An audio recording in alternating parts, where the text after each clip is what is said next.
ఉన్నతి కళా విద్య YouTube channel కి స్వాగతం సుస్వాగతం। నేను మీ పీపీకే శర్మ। ఈ రోజు మనం ఈ వీడియోలో ఆంధ్రప్రదేశ్ పాఠశాల విద్యాశాఖ 10వ తరగతి కొత్త పాఠ్య పుస్తకం తెలుగు వాచకం తెలుగు పరిమళంలో మొదటి పాఠమైనటువంటి ప్రత్యక్ష దైవాలు అనే పాఠానికి సంబంధించినటువంటి ప్రక్రియ అదే విధంగా నేపథ్యం ఈ వీడియోలో మనం తెలుసుకోబోతున్నాం। ముందుగా మన ఛానల్ని అందరూ సబ్స్క్రైబ్ చేసుకోండి, మీ ఫ్రెండ్స్ అందరికీ షేర్ చేయండి, లైక్ చేయండి, కామెంట్ బాక్స్లో కామెంట్ పెట్టండి। ప్రత్యక్ష దైవాలు అనే పాఠానికి సంబంధించి ప్రారంభమైన చదవండి, ఆలోచించండి, చెప్పండి, అదేవిధంగా కవిపరిచయం, ఉద్దేశం ఈ మూడింటిని కూడా మన గత వీడియోలో తెలుసుకున్నాం। దానికి సంబంధించినటువంటి లింక్ను డిస్క్రిప్షన్లో పెడతాను, చూడండి। అదేవిధంగా ఇప్పుడు ఈ వీడియోలో మనం నేపథ్యం మరియు ప్రక్రియ గురించి తెలుసుకోబోతున్నాం। ఈ పాఠ్యభాగాన్ని రచించిన కవి ఎవరు అంటే ఎర్రన। అయితే ఇప్పుడు ఈ పాఠానికి సంబంధించినటువంటి ప్రక్రియ ఇతిహాసం। ఇతిహాసం అంటే ఇలా జరిగింది అనే అర్థం ఉంది। ఇది ఒక కాలంలో ఒక రాజవంశానికో ఒక జాతికో సంబంధించిన చారిత్రకాంశం గల బృహద్ రచన। ఇవి తొల్లేటి కథలు।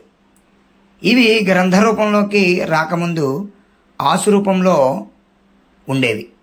ఇతిహాసాలు చతుర్విధ పురుషార్థాలు, ఉపదేశాలు, పూర్వవృత్తాంత కథలతో కూడి ఉంటాయి। ఇతిహాసాలలో కథాకథనానికి ప్రాధాన్యం ఉంటుంది। రామాయణ మహాభారతాలు ఇతిహాసాలు।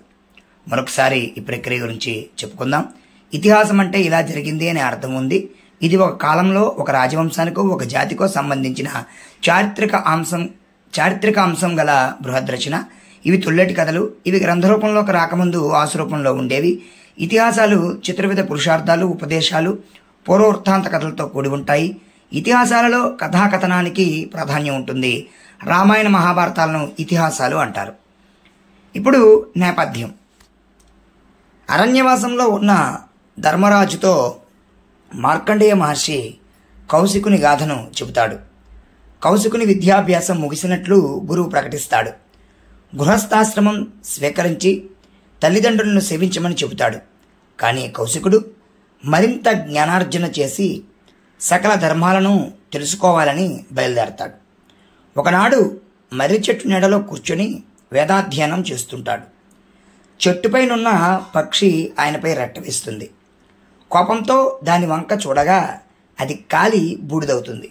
ఆ తర్వాత మధ్యాహ్న సమయంలో ఒక ఇంటి ముందు నిలబడి భిక్ష కోరతాడు।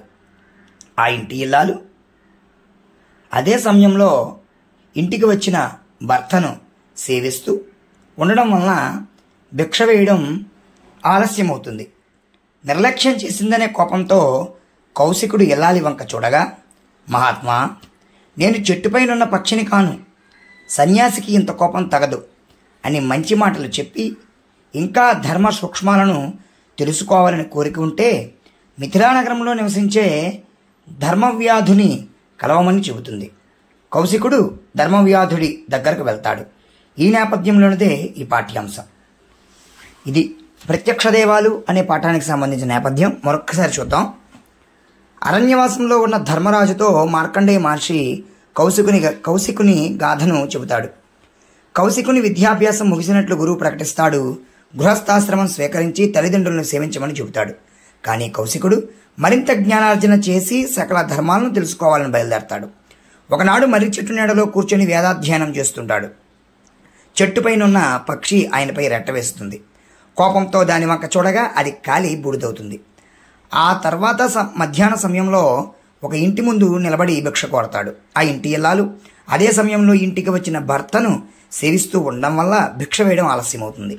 నిర్లక్ష్యం చేసిందనే కోపంతో కౌశికుడు ఇల్లాలి వంక చూడగా, మహాత్మా, నేను చెట్టుపైనున్న పక్షిని కాను, సన్యాసికి ఇంత కోపం తగదు అని మంచి మాటలు చెప్పి ఇంకా ధర్మ సూక్ష్మాలను తెలుసుకోవాలని కోరిక ఉంటే మిథిలా నగరంలో నివసించే ధర్మవ్యాధుని కలవమని చెబుతుంది। కౌశికుడు ధర్మవ్యాధుడి దగ్గరికి వెళ్తాడు। ఈ నేపథ్యంలోనే ఈ పాఠ్యాంశం।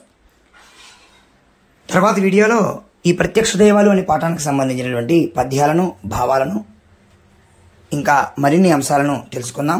చూస్తూనే ఉండండి ఉన్నతి కళా విద్య యూట్యూబ్ ఛానల్। ధన్యవాదములు।